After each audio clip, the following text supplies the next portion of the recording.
D G I S P R کی جو press conference ہے اس میں بڑے میسیجز ہیں. سب سے پہلا تو ظاہر ہے فوج کے لیے میسیج ہے کہ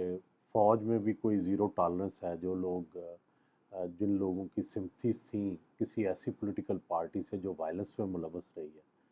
اور دوسرا میسیج ظاہر ہے پاکستانی پالیٹکس کے لیے ہے, پاکستانی میڈیا کے لیے ہے, اور وہ یہ ہے کہ بھائی فوج جو ہے وہ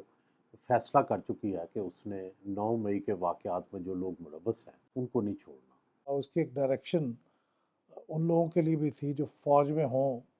اور ان کے دل میں کوئی سافٹ کارنر ہو یا ان کی فیملیز کا سافٹ کارنر ہو, تو ان تک بھی یہ پیغام پہنچانا مقصد تھا کہ کانسیکوینسز کو یاد رکھے گا کہ یہ کچھ لوگوں کے ساتھ ہو چکا ہے اور باقی کے ساتھ بھی کرتے ہوئے ہم کوئی ہچکچائیں گے نہیں. D G I S P R کی جو پریس کانفرنس ہے بہت ہی معنی خیز ہے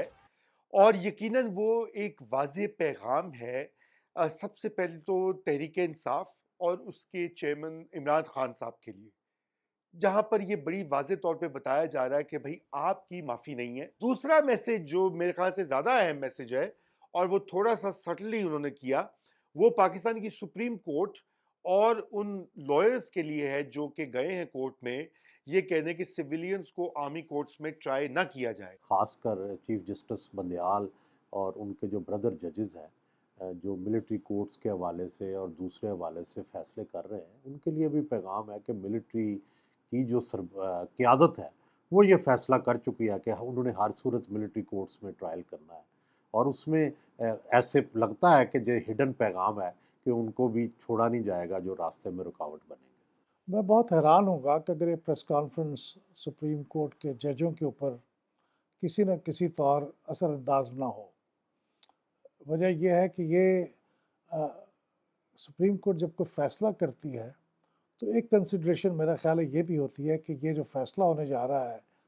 یہ انفورسیبل ہونا چاہیے. تو سپریم کورٹس عموماً اکاموڈیٹ کرتی ہیں فیٹ اکمپلی کو, جو اس وقت آپ کے اوپر نازل ہو چکی ہے چیز اور آپ اس کو اوائڈ نہیں کر سکتے. پریس کانفرنس جو ہے فوجی عدالتوں کے حوالے سے بہت واضح ہے کہ کوئی فیصلہ بھی آ جائے گا سپریم کورٹ کی طرف سے تو اس پر فوجی عدالتیں جو ہیں وہ بند نہیں کی جائیں گی. اور دیکھیے اس سے بھی زیادہ میں آپ کو یہ بات بتاؤں کہ یہ جو سپریم کورٹ میں بھی جو کیس ابھی گیا ہے یہ کیس ان 102 لوگوں کی محبت کا نہیں ہے, یہ عمران خان صاحب کو اس عدالت سے بچانے کا چکر ہے. لیکن پرابلم یہ ہے کہ اگر فوج اور سپریم کورٹ کی ٹھن جائے آپس میں تو سوال یہ ہے کہ امپلیمنٹیشن کس کا آرڈر ہوگا. تو اب بھی ایسا ہی لگتا ہے کہ اگر سپریم کورٹ نے کوئی ایسا ڈیسیژن لیا بھی تو میرا خیال ہے کہ اس کو امپلیمنٹ نہیں کیا جائے گا, کچھ عرصے کے لیے ملتوی کر دیں گے اور نئے جو سپریم کورٹ کے اندر جو نئی تبدیلی آ رہی ہے اس کا ویٹ کیا جائے گا. آنے والے انتخابات میرے خیال سے اس کا تو انہوں نے یہ ذکر کیا ہے کہ سیاسی پارٹیاں آپس میں بات چیت کریں, اور یقیناً انہوں نے دوسرے الفاظ میں یہ کہا کہ ہم ابھی مینیج نہیں کریں گے کسی ایک کے حق میں,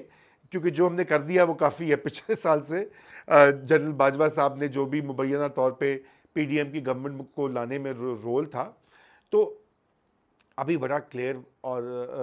واضح چیز ہے کہ پی ٹی آئی انتخابات میں حصہ تو لے گی لیکن عمران خان صاحب اس کا حصہ نہیں ہوں گے. تو اس پریس کانفرنس کے بعد میں یہ سمجھتا ہوں کہ اس میں مزید کمزور کرنے کا عمل جو ہے وہ مزید تیز ہوگا, کیونکہ جو لوگ ابھی فینس پہ بیٹھے ہیں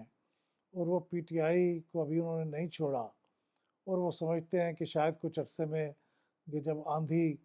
اپنا زور دکھا کے چلی جائے گی تو ہم پھر شاید پی ٹی آئی کے ساتھ شامل ہو کے الیکشن لڑیں گے. تو میرا خیال ان کے لیے یہ پریس کانفرنس کا میسج ہے کہ ایسا تو ممکن نہیں ہے, یہ آندھی تو چل رہی ہے, چلتی رہے گی. ایک فری ورلڈ ہو یا فرسٹ ورلڈ ہو تو شاید عمران خان اپنی صرف جو مقبولیت تھی اس کی وجہ سے وزیر اعظم بن جاتے, لیکن ہمارے ہاں مقبولیت اور قبولیت ساتھ ساتھ چلتے ہیں. تو قبولیت تو ان کی اب زیرو ہے, اور اس لیے اور ابھی تک جو ہے یہ ایسا لگتا ہے کہ یہ فوجی قیادت جو ہے اگلے 5-6 سال تو رہے گی. تو 5-6 سال تک اگر کوئی حادثہ نہیں ہوتا تو اس کا مطلب ہے کہ عمران اور ان کی جو پی ٹی آئی ہے اس کا مستقبل تو محدود ہے.